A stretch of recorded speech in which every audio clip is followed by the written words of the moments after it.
Vous montez avec. Entrez.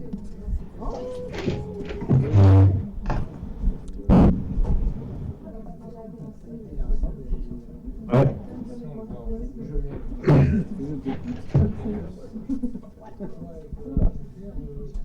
Bonsoir à tous et à toutes, mesdames, messieurs, chers publics. Merci d'être présents ce soir pour notre dernière conférence de ce cycle Astronomie 2023 avec Terre des Sciences, Sciences et Curiosity. Eh bien, ce soir, nous allons avoir la joie, l'honneur d'avoir Monsieur Vaubaillon à nos côtés, qui vient du CNRS et qui se présentera aussi également un peu plus complètement tout à l'heure et qui interviendra sur les météorites. Est-ce que quelqu'un dans la salle, petits et grands d'ailleurs, sait ce que sont les météorites? Juste comme ça. Alors, c'est un petit test, c'est la dernière conférence. Allez, on joue un petit peu là. Allez. Vous n'osez pas en fait. C'est pas des comètes. Ensuite, oui.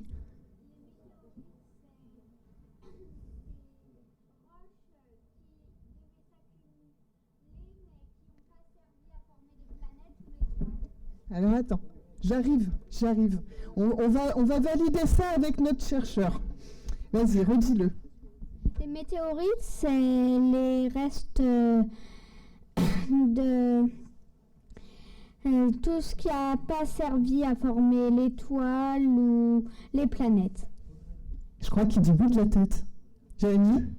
Il y a de l'idée, ouais. Il y a de l'idée. Il y a de l'idée. Alors, ce qu'on va faire, c'est qu'on va vous laisser présenter le sujet. Jérémy? Et puis, à la fin, on vous posera toutes les questions. Parce que votre exposé, moi je l'ai vu, il va être très très intéressant. Et du coup, c'est à vous, Jérémy. Eh ben, merci beaucoup de l'invitation. Bon, je regrette de ne pas être en présentiel, mais voilà, en distanciel, ça le fait aussi. Est-ce que vous voyez mon écran là? Est-ce que vous voyez la présentation? Oui? Ok. Allô? Oui. Ok. Oui, c'est bon. Ok, super. Donc effectivement, je vais vous parler des météorites et en particulier de celle qui est tombée il y a un peu plus d'un mois, le 13 février 2023. Alors si j'étais en présentiel, ce serait beaucoup plus facile d'interagir avec vous. Mais juste voilà, je vous vois à peu près. Si vous avez entendu parler de l'événement, est-ce que vous pouvez lever la main? Ok, cool. Il y a à peu près une dizaine de personnes qui levaient la main, je crois. Ok. Alors, vu que j'ai 3 écrans autour, si je ne vous regarde pas, en fait, c'est que je vous vois. Donc, bref. Voilà, donc je vais vous parler ce que j'ai appelé une pluie de météorites, tout simplement parce qu'il y a eu plusieurs météorites qui sont tombées. Et je vous parlerai aussi d'étoiles filantes de manière générale. Donc, je commencerai par définir voilà, tout ce qui est pluie de météores et chute de météorites. Je vous parlerai du corps parent de météorite qui est tombé en février, qui porte le nom 2023 CX1.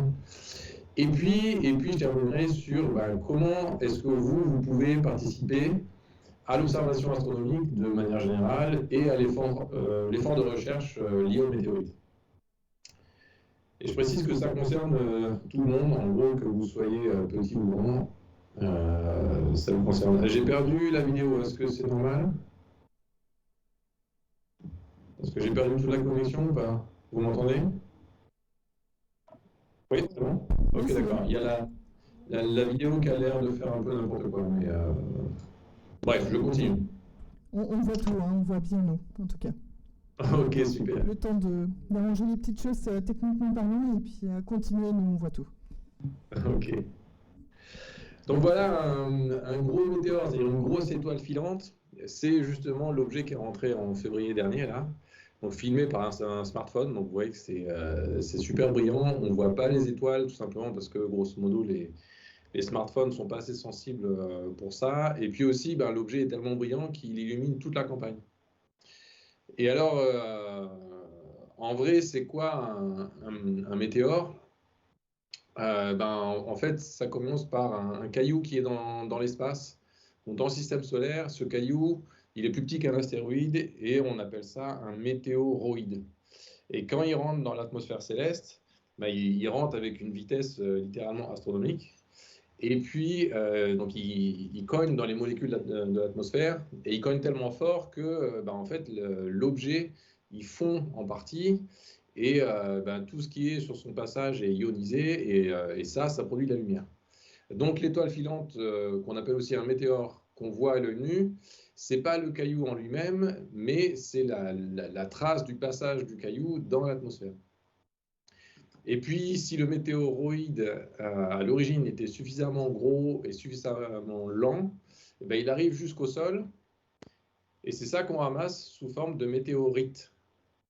Donc, pour récapituler, hein, le météoroïde, c'est le caillou dans l'espace, la météorite, c'est le caillou qui reste, et le météore, c'est le phénomène lumineux lié au passage dans l'atmosphère du météoroïde.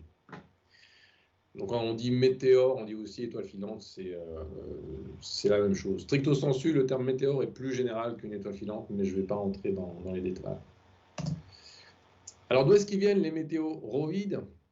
Ben, tout simplement du système solaire. Donc on a ici le bras du robot Osiris-Rex là, qui est allé chercher quelques grammes sur l'astéroïde Bennu.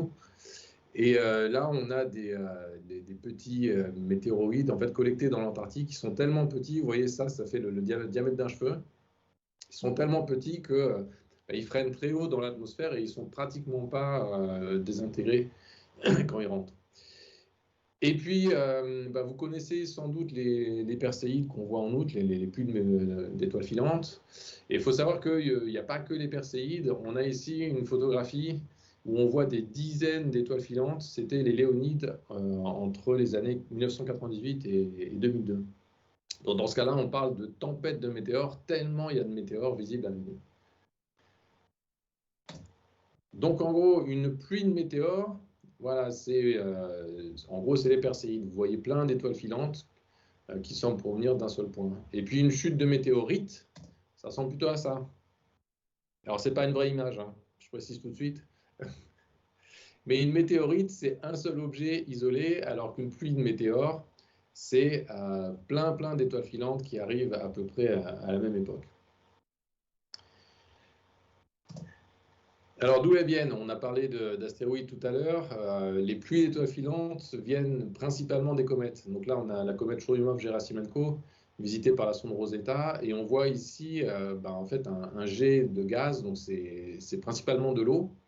Et puis, il faut imaginer que sur la surface de la comète, il y a plein de grains de sable, les fameux météoroïdes. Et quand la comète dégaze, les petits grains qui sont à la surface se font souffler par le gaz et s'échappent dans le système solaire. Et ensuite, leur trajectoire est totalement indépendante de la trajectoire de la comète.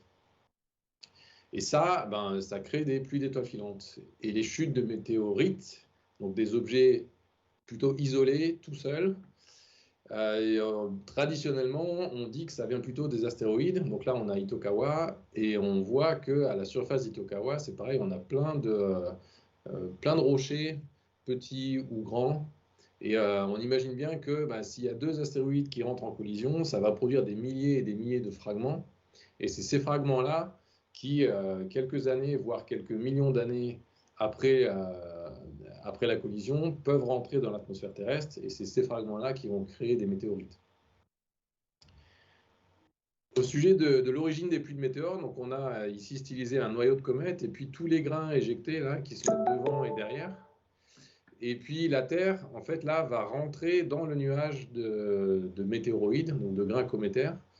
Et au moment où la Terre rentre dans ce nuage-là, on s'attend à ce qu'il y ait une pluie de météores, parce que chaque petit grain va créer un météore sur Terre.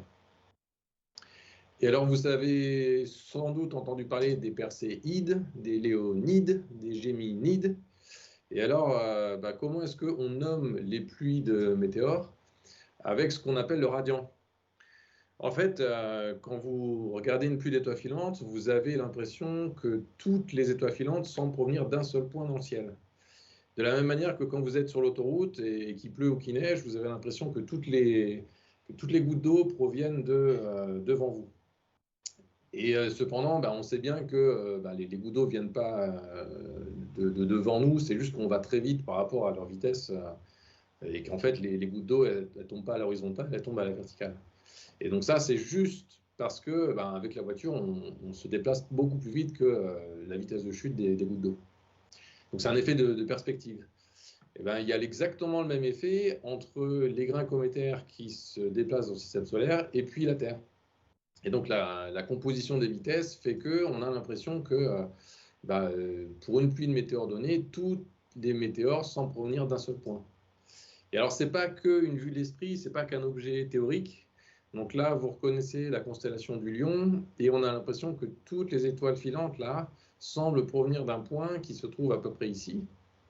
Et donc, le Lion, en latin, c'est Léo, et donc cette pluie-là s'appelle les Léonides, parce qu'on se souvient que le suffixe ide signifie « issu de ». Donc les Léonides, ce sont les étoiles filantes qui semblent être issues de la constellation du Lion. Et donc les Perséides, c'est la pluie d'étoiles filantes qui semble provenir de Persée, les Géminides de Géminis, etc., etc. Et donc ce point-là dans le ciel, on l'appelle le radiant, radiant avec un T, contrairement à l'unité d'angle. Voilà le Lion, pour ceux qui ne connaîtraient pas. Alors pendant une pluie de météores, la question c'est, si je vous dis allez dehors cette nuit, la question qu'on se pose souvent c'est, oui, mais il y aura combien d'étoiles filantes? Traduire, il va falloir que j'attende combien de temps avant d'en voir une, ou deux, ou trois, ou 10. Alors cette quantité-là, sans trop rentrer dans les détails, c'est ce qu'on appelle dans le jargon le ZHR, pour Zenithal Hourly Rate, pour ceux qui font un peu d'anglais. Et typiquement, pour une pluie, on va dire, un peu banale, on a un ZHR de 20. Ça veut dire quoi? Ça veut dire que si vos yeux sont parfaits, si vos conditions d'observation sont parfaites, et si le radiant se situe exactement au-dessus de votre tête, ce qui n'est jamais le cas, ou en tout cas pas longtemps parce que la Terre tourne, et bien à ce moment-là, donc si toutes ces conditions parfaites sont réunies, vous devriez observer 20 étoiles filantes par heure avec vos yeux. En pratique, encore une fois, les conditions parfaites ne sont jamais réunies, ne serait-ce que parce que, je ne sais pas moi, alors je ne sais pas comment est le ciel à Angers, mais en général en ville, il y a la pollution lumineuse, et puis le radiant n'est jamais au-dessus de notre tête, encore une fois, parce que la Terre tourne, quoi. Donc en pratique, pour un ZHR de 20, on verra en 10 minutes quelques étoiles filantes, voilà, 2, 3, 4. Et puis pour un ZHR de 200 c'est 2 fois les Perséides, donc c'est déjà bien, hein. Donc les Perséides, c'est 100 par heure. Donc voilà, en 10 minutes, on en verra entre 15 et 30, quoi. Donc ça, c'est plus rare. Donc voilà, il y a les Perséides, les Géminides et les Quadrantides en janvier, pour lesquels on a à peu près la moitié, quoi, ZHR 200. Et puis, parfois, de manière exceptionnelle, et c'est vraiment rare, mais on arrive à le prévoir, on a des tempêtes de météores, et donc en 10 minutes, on observe une centaine d'étoiles filantes. La dernière fois que c'est arrivé, c'était les Léonides, encore une fois, entre 1998 et 2002. Si vous l'avez vu, vous vous en souvenez. Pareil, là, je vous vois à peu près avec la caméra. Qui a vu les Léonides entre 1998 et 2002? En levant la main. Une personne? J'en vois qu'une. Bon, en gros, si vous voyez ça, vous vous en rappellerez jusqu'à la fin de vos jours. Juste parce que c'est hyper impressionnant, c'est hyper beau, et voilà, et ça n'arrive pas tous les jours, quoi. Alors, il y a aussi la sempiternelle question. Imaginez que vous observez et que votre meilleur pote en astronomie observe aussi, et vous vous rejoignez le lendemain, et il y en a un qui dit « Ah, moi je suis sûr que le ZHR c'était 80 parce que j'en ai vu 80 en 1 heure », et l'autre il vous dit « Ah non, n'importe quoi, moi j'en ai vu 110, donc le ZHR c'est 110 ». En fait, pas du tout. Entre le nombre de météores qu'on observe et le ZHR, donc il y a un nombre théorique, il y a des corrections à faire. Et donc, en fait, pour savoir quel est le nombre de météores qui étaient visibles, par exemple pour les Perséides, il suffit, à cas il faut, d'envoyer ces données à l'IMO, International Meteor Organization, et puis l'IMO se charge des calculs et vous trace un beau graphe comme ça. Donc ça, c'est les Perséides en 2020. Donc déjà, on sait que le maximum des Perséides avait eu lieu à peu près le 14 août, et on sait que le niveau, il était cette année de 80 par heure. Bon, c'est un ZHR, donc encore une fois, c'est un nombre qui tient compte de toutes les corrections. Alors je vous le disais aussi tout à l'heure, en fait, on est capable de faire des prévisions de ces tempêtes de météores avec des calculs sur des gros ordinateurs. Donc là, on a l'orbite de la Terre, l'orbite de Jupiter, l'orbite de Saturne, l'orbite d'Uranus. En bleu, là, on a la comète parente des Léonides, donc Tempel-Tuttle. Et puis en jaune, là, on a un nuage de météoroïdes, donc les grains cométaires, qui ont été éjectés au moment où la comète passait près du Soleil, donc ici, sachant que le Soleil est au centre. Et là, on a les années qui défilent. Donc la comète a une période de 33 ans, et donc les grains cométaires font un tour en à peu près 33 ans aussi. Et vous voyez qu'au cours du temps, ben, en fait, notre beau nuage, il commence à être malmené à cause des perturbations gravitationnelles des planètes. Et en fait, au bout de quelques centaines d'années, ben, sa structure est très très compliquée. Et donc savoir exactement où est le nuage, c'est pas simple. Et surtout, ben, le nuage, il n'est pas exactement sur le même orbite que la comète. La preuve, il n'y a pratiquement aucune particule qui se met vraiment sur l'orbite bleue. Et donc pour savoir si la Terre va rentrer dans ce nuage qui a été éjecté en 1499, eh bien, on n'a pas d'autre moyen que de faire des calculs un petit peu compliqués, mais finalement ça se fait assez bien. Et une fois qu'on a fait ces calculs, ben, on fait un gros zoom ici. Donc là, je vous le fais pour les Perséides. Donc là, on a la trajectoire de la Terre. Et puis là, on est le 10 août, 11 août, 12 août, 13 août, 14 août. Et donc, pour l'année 2000, on voit que ben, la Terre va rentrer dans un des nuages éjectés par la comète. Oui, parce que la comète éjecte un nuage à chaque fois qu'elle repasse près du Soleil. Donc là, on voit que la Terre rentre dans un nuage éjecté par la comète dans la journée du 12 au 13. Et donc, on est capable de calculer précisément à quelle heure est-ce que la Terre sera au centre du nuage. Et puis, on peut faire ça pour toutes les années qui viennent. Donc là, vous avez la prévision des Perséides pour 50 ans, entre 2000 et 2050. Et c'est avec ce genre de calcul voilà, qu'on est capable de dire, ben, tel jour, telle heure, surtout aller dehors, parce qu'il y aura un spectacle fantastique et vraiment, c'est quelque chose à ne pas louper.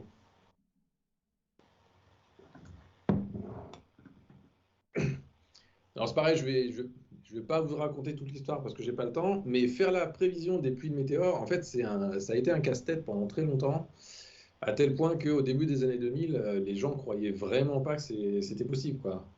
Et donc les premières personnes à faire des prévisions correctes, donc c'est Williams en 97 et McNaught THR en 2000.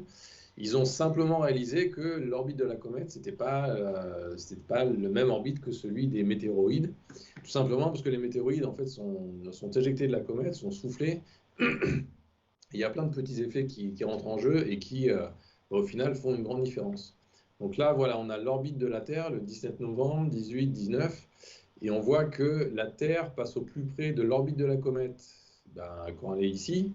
Mais à ce moment-là, en fait, a priori, il n'y a pas du tout de pluie de météores. Il faudra attendre le 19 pour que la Terre rentre dans deux nuages éjectés quand la comète est passée près du Soleil en 1767 et 1866. Donc ça, c'était les prévisions pour les Léonides en 2002. Donc ça, c'est le modèle théorique. Et ça, c'est les observations.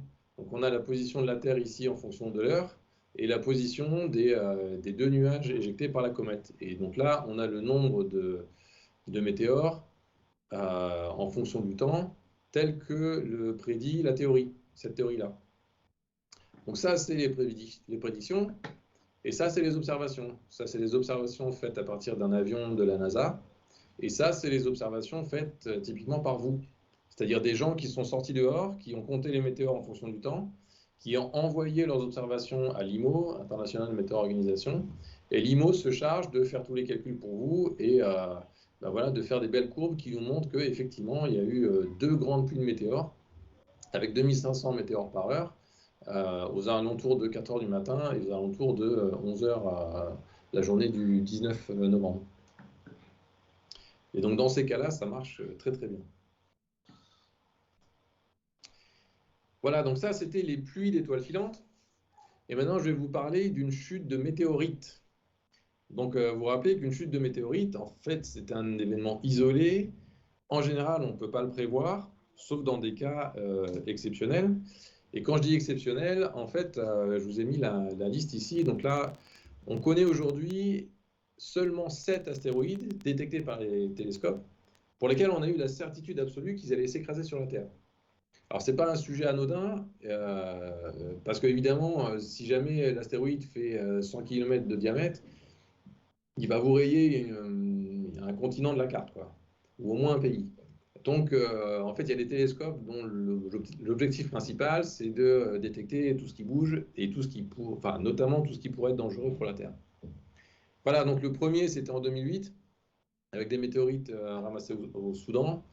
Quand ça tombe, on a 2 chances sur 3 que ça tombe dans l'eau, parce que la Terre est couverte aux 2 tiers d'eau. Et puis, il y a eu d'autres cas. Et le dernier, c'était le 13 février dernier, avec un astéroïde qu'on a appelé 2023 CX1 et qui est tombé en France. Alors, pourquoi 2023 CX1?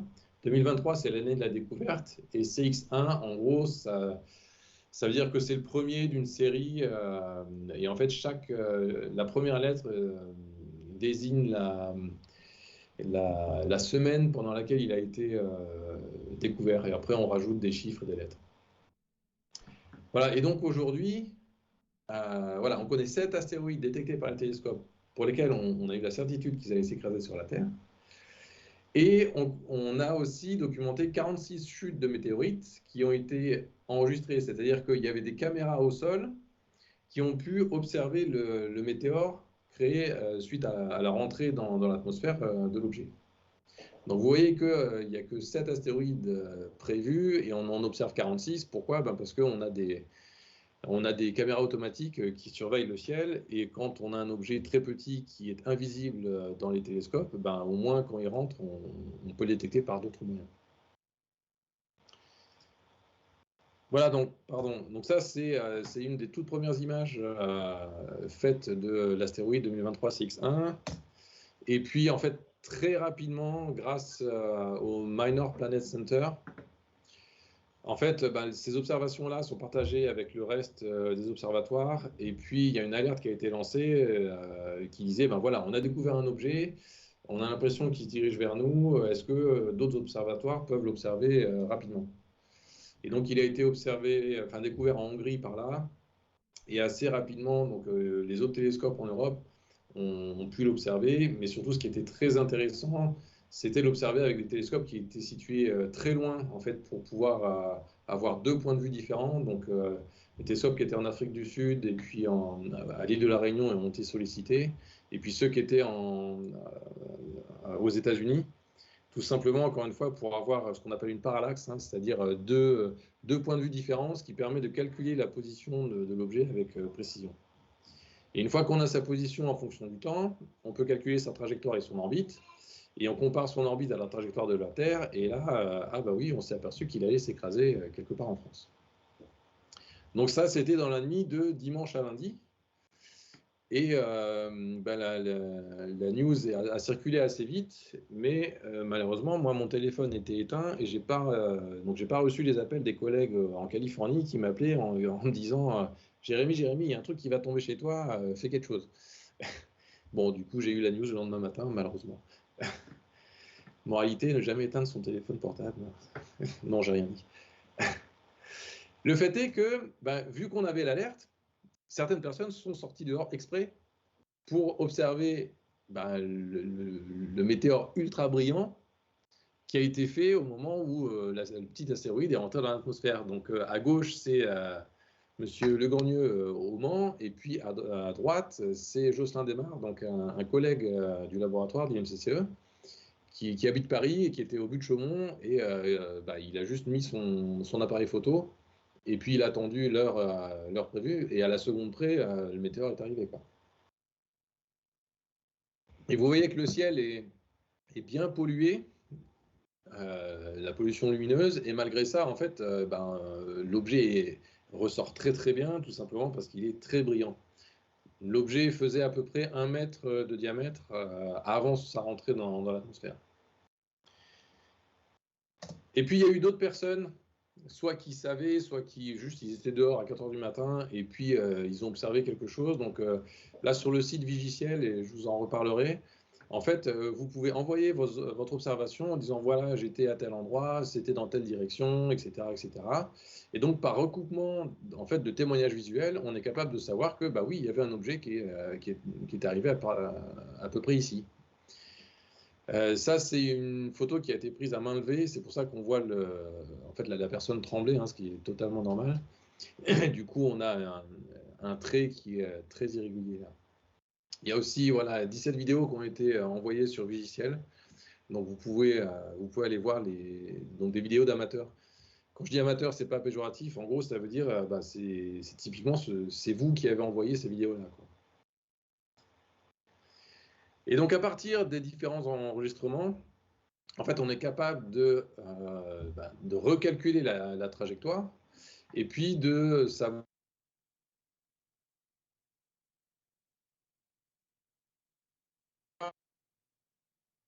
en fait correspond à une fragmentation, c'est-à-dire que l'objet initial s'est cassé et il s'est cassé deux fois, une fois à 40 km et une autre fois à 20 km. Et c'est pas étonnant en fait parce que l'objet rentre dans les couches basses de l'atmosphère et il a encore une vitesse extrêmement élevée et du coup il rencontre une résistance de plus en plus grande et souvent effectivement les objets cassent. Et alors, au moment où l'objet se casse, eh ben, vous avez, il se casse pas en 1000 morceaux, mais en plusieurs morceaux, et du coup, la portion d'atmosphère qui est déplacée à ce moment-là, d'un seul coup, grandit.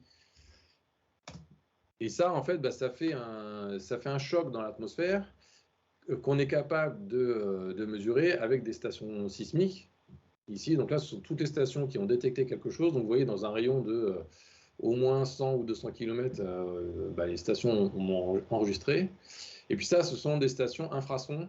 Donc en gros, c'est simple, pour le présenter simplement, ce sont des microphones qui enregistrent le vent. Et puis, en fonction de la distance à l'objet, etc., oui, il y a 4 micros qui ont enregistré quelque chose. Et donc, par recoupement, les gens du CEA sont capables de déterminer quelle était l'énergie de la fragmentation au moment où elle est apparue. La manière dont on calcule la trajectoire, le principe est assez simple, c'est ce qu'on appelle la stéréoscopie, hein, c'est ce qu'on fait tous les jours avec nos deux yeux. Il suffit d'avoir deux caméras à deux endroits différents pour calculer en 3D la trajectoire en fonction du temps. Et puis quand on fait ça, on s'aperçoit que l'objet il se déplace pratiquement en ligne droite. Et puis vers la fin de sa trajectoire, en fait, il freine fortement jusqu'à ce qu'il soit suffisamment lent pour que en fait, on ne puisse plus l'observer. Sa trajectoire n'est plus lumineuse. Et à partir de ce moment-là, donc on arrête de l'observer et il faut qu'on fasse des calculs pour savoir où il est tombé. Sachant que si c'est un gros morceau, il va tomber tout droit, quoi. Mais les petits cailloux, en fait, ils vont subir le vent. Et donc, suivant le vent qu'il y a, en faisant le calcul, on s'aperçoit qu'il peut y avoir jusqu'à une dizaine de kilomètres entre l'objet le plus gros qui ne serait pas perturbé par le vent et les plus petits morceaux qui seraient très perturbés par le vent. Alors pourquoi c'est important? Parce que si on vous dit, tenez, il y a un truc qui est tombé, allez chercher une météorite, si on ne fait pas ce calcul-là, on va vous envoyer à 10 km trop loin. Et donc vous allez chercher un caillou qui va faire la taille d'un point dans une zone qui est à 10 km de l'endroit, de l'endroit présumé. Donc en gros, évidemment, vous n'allez rien trouver, quoi. Alors, il y a un autre truc qui est marrant à faire, c'est de prendre cette trajectoire-là et puis de se poser la question, tiens, mais d'où il venait dans le système solaire? En gros, de calculer son orbite. Donc là, on a le Soleil, Mercure, Vénus, la Terre, Mars, et en vert, on a l'orbite sur lequel tournait 2023 CX1 avant qu'il percute la Terre ici. Donc ça, c'est l'orbite calculée à partir des observations du météore. Et ça, c'est le même orbite calculé à partir des observations faites avec les télescopes. Et donc, sans surprise, on trouve la même chose. On est content de ça. faut savoir juste que c'est un super test pour savoir si les orbites en fait, qu'on mesure avec nos caméras vidéo d'observation de météores sont fiables ou pas. Sans rentrer dans les détails, il faut savoir que calculer la vitesse et donc l'orbite d'un objet, enfin d'une étoile filante, en fait, sur le papier, c'est simple. En pratique, c'est très compliqué parce que la moindre petite erreur transforme l'orbite en n'importe quoi. Donc, en tant que chercheur, notre but, c'est de comprendre comment est-ce que cet objet est arrivé là. Si on ne part pas avec des données précises, c'est quand même beaucoup plus complexe. Voilà, puis quelques détails sur le calcul de la zone de chute. Donc je me répète un peu, mais c'est exprès. Hein. Donc on a l'objet hors de l'atmosphère, il rentre dans l'atmosphère, donc le météore devient de plus en plus brillant. Là, il fragmente, et donc on verra le météore être soudainement très très brillant. Et donc les fragments qui sont éjectés le plus tôt, en fait, vont être freinés le plus tôt et vont tomber, on va dire, ici. Et puis les plus gros fragments qui continuent sur leur lancée, qui vont se casser plus tard, bon, évidemment, vont aller plus loin. Et puis le plus gros objet, allez, on va dire qu'il fait quelques dizaines de centimètres, s'il y en a un, en fait, grosso modo, il va continuer pratiquement tout droit, sauf à la fin de sa trajectoire, quoi. Donc pourquoi je vous dis ça? Tout simplement pour bien vous faire comprendre que la zone de chute dans laquelle on va chercher les météorites, elle peut être très étendue. Et évidemment, si l'objet tombe à la verticale, cette zone ne sera pas très grande parce qu'elle sera juste influencée par le vent. Mais on sent bien que si l'objet il arrivait comme ça, là, sur une trajectoire très, très tangente, et la zone de chute serait énorme. Et notamment pour 2008 TC3 au Soudan, la zone de chute faisait, je crois, une dizaine de kilomètres, voire plus, quoi. Donc voilà, tout ça pour vous dire aussi que si on ne fait pas ces calculs précis, donc pour ça il nous faut aussi les données météo du vent à l'heure où est tombé l'objet, et ça ne sert à rien Enfin, vous pouvez partir tête baissée pour chercher les météorites, mais bon, ça sera quand même compliqué de trouver quoi que ce soit. Mais une fois qu'on a fait les calculs, ni une ni deux, il n'y a plus qu'à. Il n'y a plus qu'à aller chercher les météorites là où on pense qu'elles sont tombées. Alors dit comme ça, c'est simple. En pratique, moi je dis toujours, c'est pas nous, les 3 ou 4 chercheurs qui nous intéressons au sujet, qui seront capables de ratisser une zone qui peut faire 3 km de long sur 1 km de large pendant 3 jours d'affilée, sans se fatiguer, etc. Et c'est là, en fait, où on a besoin de vous, parce que plus on est nombreux pour ratisser une zone, plus c'est facile, quoi. Alors ceci dit, les zones, il y a quand même de fortes chances que ce soit des zones privées. Donc là, on a des champs, les champs appartiennent à des gens. Et donc, il ne s'agit pas d'arriver à 200 personnes là, dans les champs de quelqu'un sans avoir rien demandé à personne. Donc, en fait, l'équipe de Vigiciel, la première chose qu'ils font en général, c'est qu'ils contactent les élus locaux. Donc c'est là, on voit Brigitte Zanda du Muséum national d'histoire naturelle, avec les élus locaux pour prendre contact et pour demander l'autorisation d'aller dans les champs pour chercher les météorites. Et puis voilà, donc l'objet est tombé, donc la météorite est tombée le lundi matin, et le mercredi après-midi, c'est une jeune étudiante en art qui a trouvé la première météorite. Donc elle a fait la une de certains journaux, et on voit la météorite ici, avec tous les collègues de Vigiciel. Il y a même ici Peter Jeniskans, c'est un collègue américain qui a fait le déplacement juste pour l'occasion, quoi. Donc vous voyez qu'il y a un enfant ici aussi, donc vous voyez que en fait trouver une météorite, c'est pas trop compliqué quand on sait ce qu'on cherche. Et d'ailleurs, avant d'aller chercher la météorite, l'équipe de Vigiciel en fait vous forme, vous dit la différence entre un caillou noir qui ressemble à une météorite et un caillou noir qui est vraiment une météorite. Et donc la plupart des gens qui sont là avaient soit aucune, soit très peu d'expérience dans la recherche de météorites. Donc traduire aussi, vous tous qui êtes là ce soir, vous pouvez chercher et trouver des météorites si vous voulez. Alors, c'est pas super simple, hein, évidemment. Il faut savoir où chercher, mais ça se fait. Et donc, dans les jours qui ont suivi, la nouvelle s'est répandue comme une traînée de poudre, évidemment. Et puis, il y a plein de gens qui sont partis chercher des météorites. Et donc, je sais que dans le cadre du projet Vigiciel, ils en ont trouvé une douzaine. Et puis, d'autres gens en ont trouvé après, évidemment.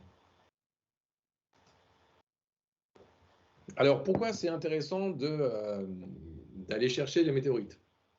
Vous avez à gauche, là, les chutes de météorites observées à l'œil nu au 19e siècle, à une époque où il n'y avait pas de télé, il n'y avait pas Internet, il n'y avait pas d'écran, et les gens passaient plus de temps dehors, et donc quand il y avait une chute de météorite, en général, ils le voyaient. Et là, au 20e siècle, c'est la même carte, hein. Donc là, vous avez, je sais pas, entre 20 et 30 événements, et là, vous en avez 7. Et donc, ce qui a changé entre les deux, d'abord, on habite de moins en moins à la campagne, et puis on regarde de moins en moins le ciel. Ce qui est normal, hein, c'est une évolution de notre mode de vie. Et donc, c'est pas que d'un seul coup, les météorites ne sont plus tombées en France, c'est juste qu'on ne les observait pas.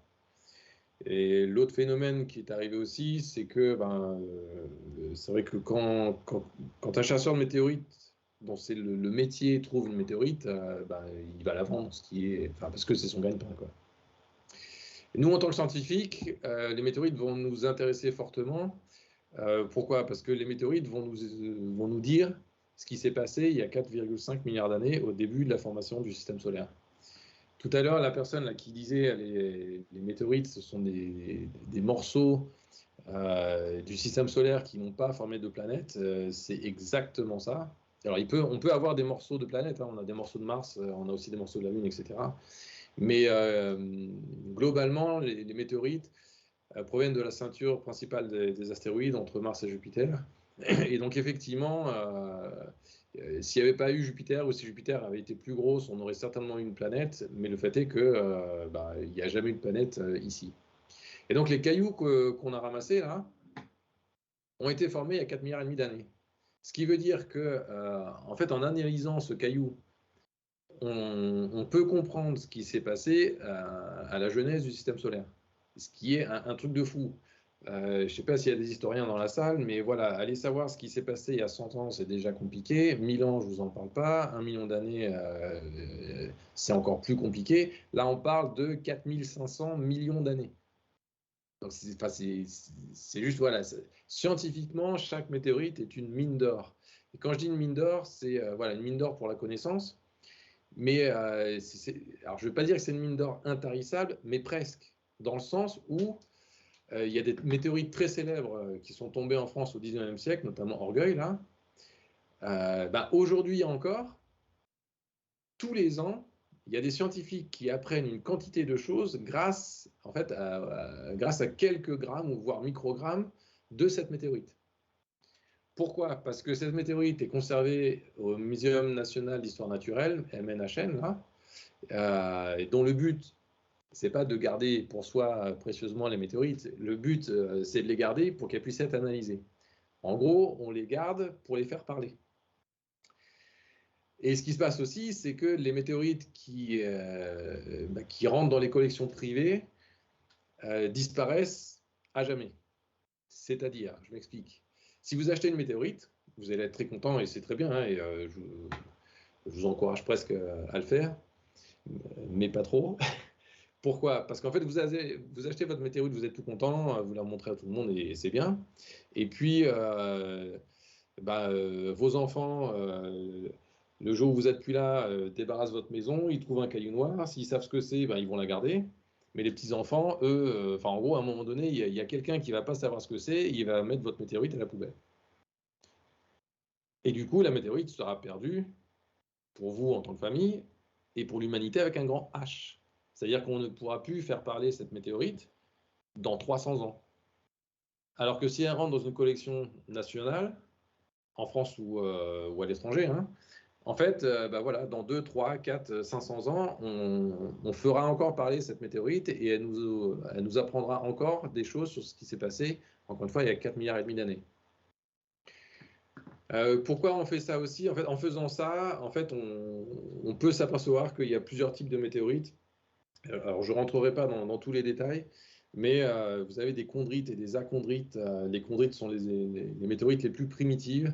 Les achondrites sont les plus processées, c'est-à-dire qu'une achondrite, a priori, c'était une protoplanète en formation qui s'est cassée à un moment donné.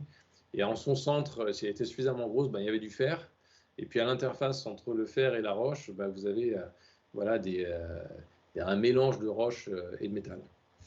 Et donc, quand on trouve une météorite de fer, on se dit, tiens, c'était le cœur d'une planète en formation il y a 4,5 milliards d'années. Et puis, quand on trouve une achondrite, on se dit, tiens, c'était une planète qui était en formation, et là, on a l'extérieur de la planète.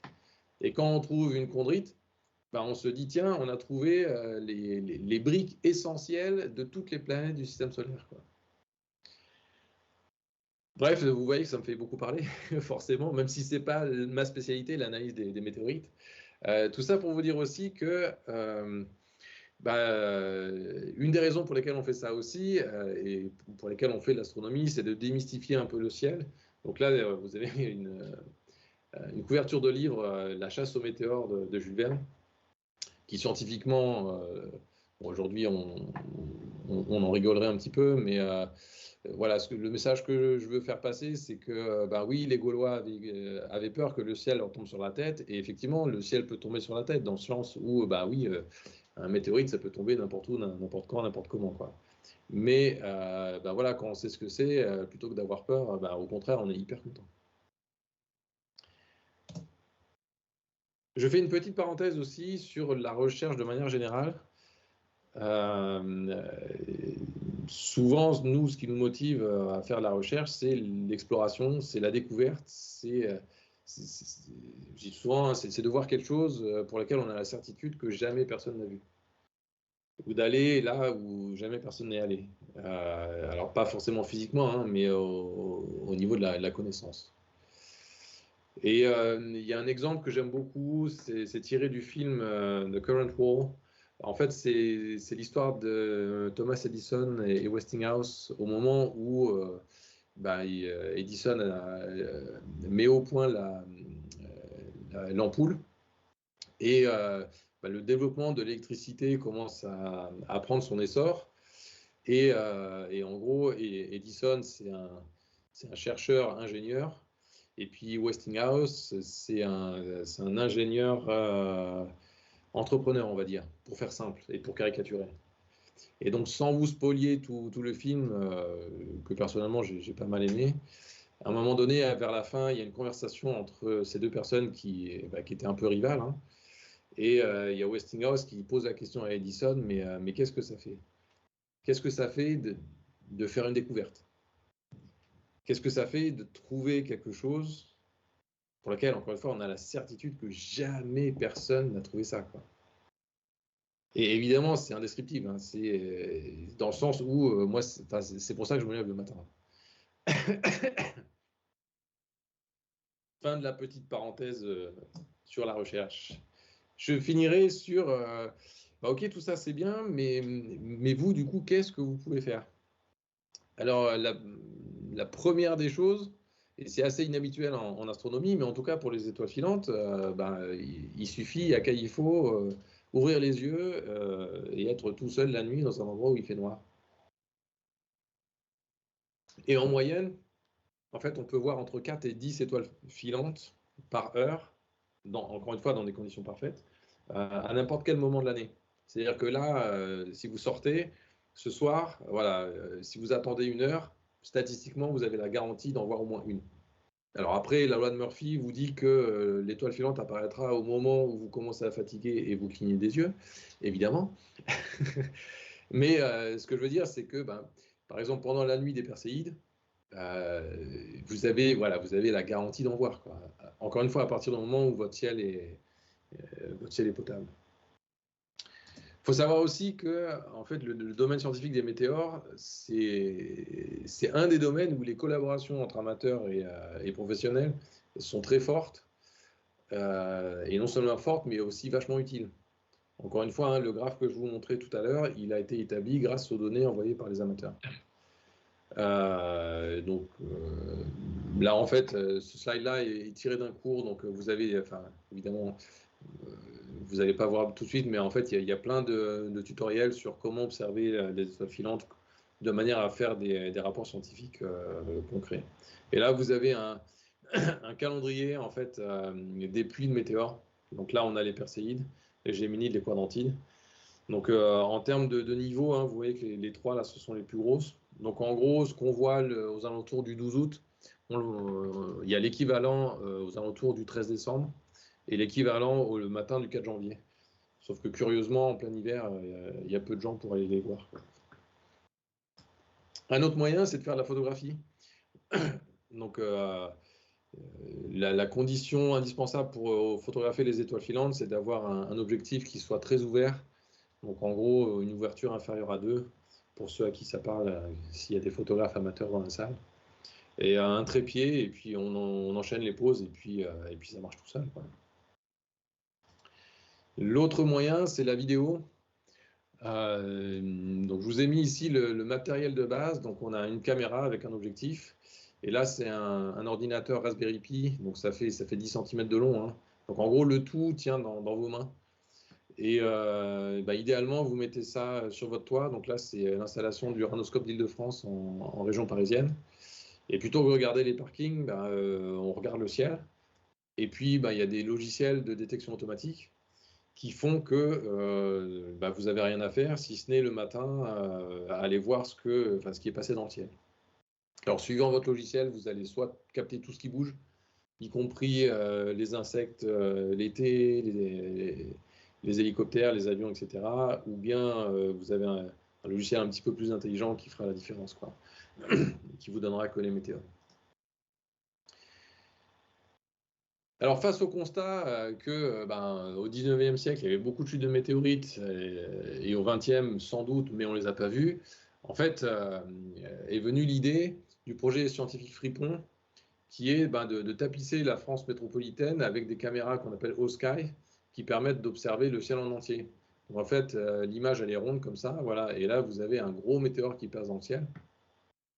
Et si la densité de caméras est suffisamment grande, en fait, pour n'importe quelle chute de météorite en France, on aura au minimum 2 caméras qui pourront l'observer. On pourra faire les calculs de trajectoire en 3D et on pourra calculer les lieux de chute.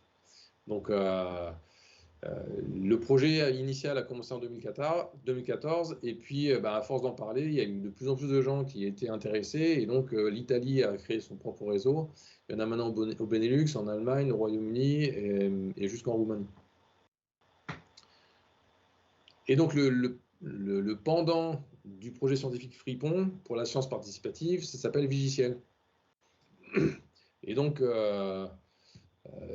sur Vigiciel, vous avez toutes les infos dont vous avez toujours rêvé sur le sujet, dans le sens où on vous guide pour rapporter une observation soit d'un bolide en particulier, soit des pluies de météores. Donc là, c'est l'événement d'avril dernier, ça fait à peu près 1 an. Donc on pense qu'il y a une météorite qui est tombée dans l'Orne, en Normandie du Sud. Et donc en fait, l'événement a été vu par des centaines de personnes, quoi.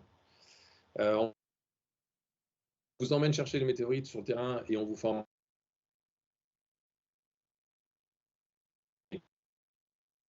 formation, il y a des mallettes pédagogiques, etc. etc. Enfin bref, plein d'activités. Ouais. Je disais, en fait, dans le cadre de Vigiciel, il y a plein de formations, notamment pour les centres de sciences, hein. Alors ça concerne les météorites, mais pas que, c'est un peu plus vaste que ça. Et en gros, si vous avez un besoin particulier, on sera ravis d'y répondre, quoi.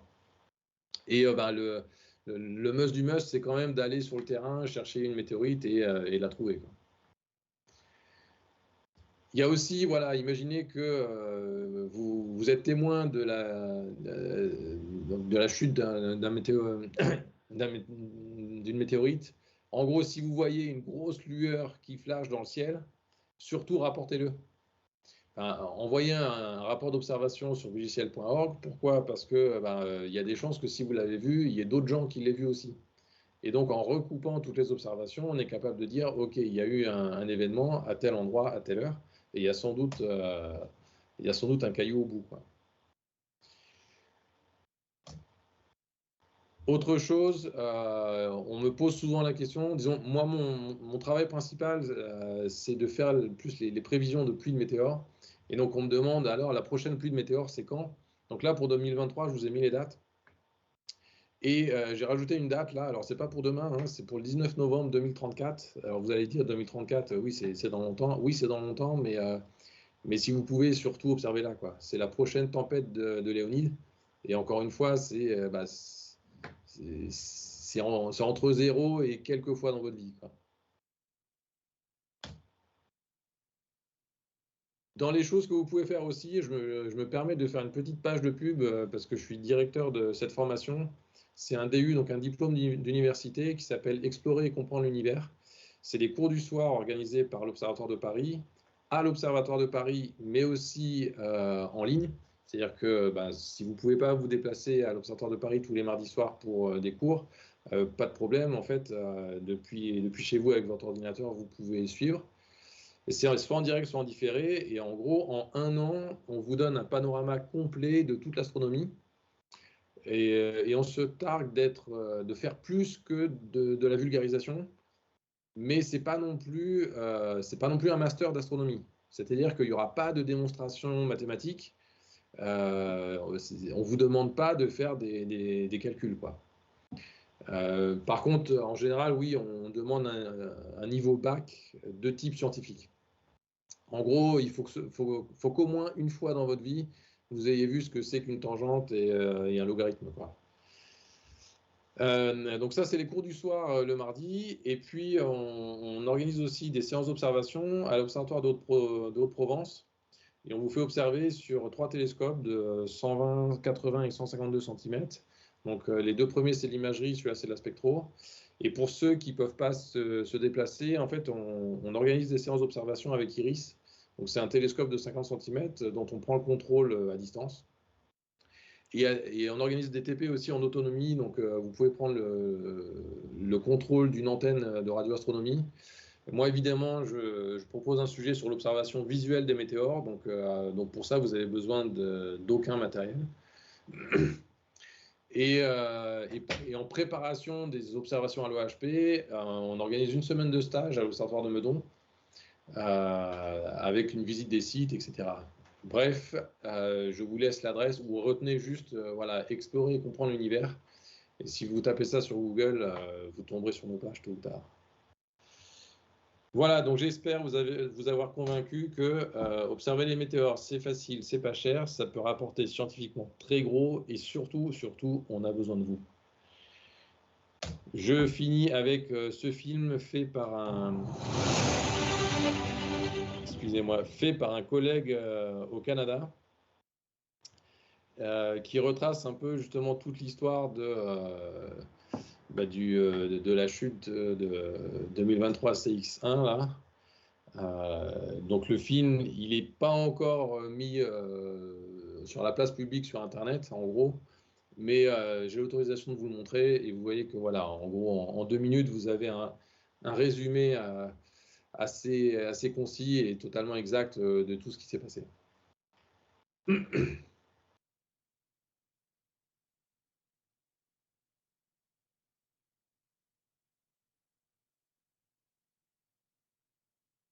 Donc là, c'est vu de l'astéroïde. Le temps est accéléré, hein. On voit qu'il se dirige tout droit vers la Normandie.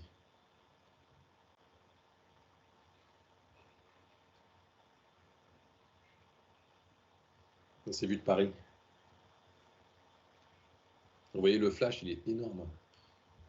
Voilà, ça, c'est les résultats des calculs pour savoir où chercher les météorites.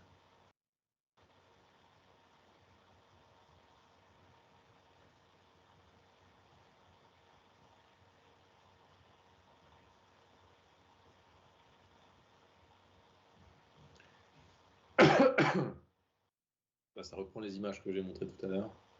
Et voilà, la jeune femme qui a trouvé le premier fragment et la première météorite trouvée. Vous voyez qu'il y a des enfants qui ont trouvé des météorites aussi, hein.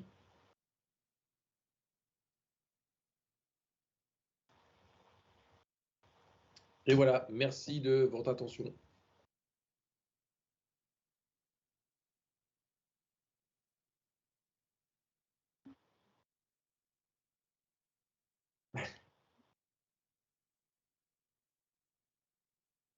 Que ce soit beau dans le ciel.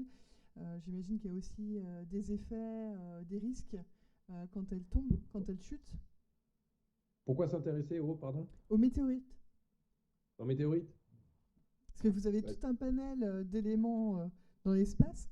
Pourquoi les météorites? Parce que on peut dépenser des centaines de millions pour aller chercher un morceau d'astéroïde, ou alors on peut ramasser des météorites. Ok, c'est pour la cueillette en fait. Pardon? C'est pour la cueillette? Pour la cueillette, ouais. En fait, c'est surtout ce que je disais tout à l'heure, c'est qu'une seule météorite va nous apprendre tellement de choses sur le système solaire, sur ce qui s'est passé, et mesurer par exemple sa trajectoire et son orbite va aussi nous renseigner sur comment elle a fait pour arriver jusqu'ici. Il y a une question toute bête, hein, c'est la ceinture d'astéroïdes. Comment ça se fait qu'il y a encore des astéroïdes aujourd'hui? Comment ça se fait qu'il y a encore des astéroïdes, enfin, et des météorites qui croisent l'orbite de la Terre, sachant que tous les calculs montrent que si un astéroïde croise l'orbite de la Terre, il ne va pas y rester longtemps. Tôt ou tard, il va tomber dessus ou alors il va être éjecté. Et donc, au bout de 4 milliards et demi d'années, comment ça se fait qu'il y en a encore? Bon, répondre à cette question-là, ça demande de se gratter la tête, quoi. Et ça demande surtout de comprendre, en fait, qu'est-ce qui s'est passé il y a 4 milliards et demi d'années et qu'est-ce qui s'est passé depuis 4 milliards et demi d'années. C'est-à-dire, comment est-ce que les planètes tournent autour du système solaire? Comment est-ce que toutes les milliards d'astéroïdes, là, qu'est-ce qui leur arrive en fonction des mouvements des planètes, etc. Et donc ça, c'est toute la partie qu'on appelle dynamique, donc un peu notre spécialité à l'IMCCE, c'est-à-dire voir comment tout ça, ça bouge dans le système solaire. Et puis les gens qui sont, enfin, les géologues qui analysent les météorites, eux vont être capables de dire, dans telle météorite, il y a des gaz rares qui nous disent que ça s'est formé à telle température et surtout pas à telle autre, etc. Il y a un peu d'eau, il y a un peu d'hélium, etc., etc., etc., enfin que sais-je. On peut, par exemple, on peut déterminer le temps qu'il a fallu entre la collision d'un gros astéroïde et la chute du météorite sur Terre. On est capable aussi de dire quelle était la taille approximative de l'objet avant qu'il rentre dans l'atmosphère, même si on ne l'a pas observé au télescope. On est capable de dire, enfin voilà, on sait que ces pierres ont 4 milliards et demi d'années, et comment on le sait? Parce qu'on les a analysées, notamment avec la radioactivité. Et donc, en fait, il y a des gens qui sont spécialistes d'un seul type de météorite, tellement il y a de choses à apprendre, quoi. Et donc, encore une fois, la principale motivation, bah, euh, c'est ça, c'est d'aller trouver des choses que, en fait, l'humanité avec un grand H ne connaît pas encore. Donc en fait, c'est une équipe transdisciplinaire finalement entre vous et les géologues. Et en même Ouais, temps, vous êtes un peu les historiens ouais, depuis c'est, Big c'est, Bang finalement. ouais, c'est ça, Waouh. tout à fait.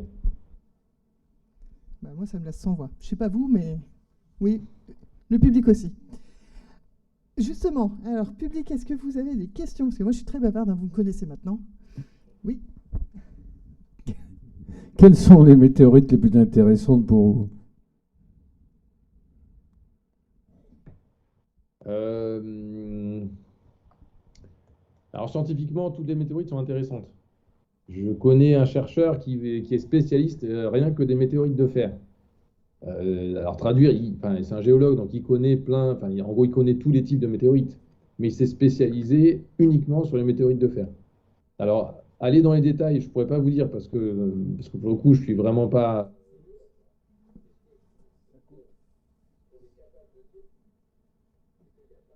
météorite qui n'est pas intéressante.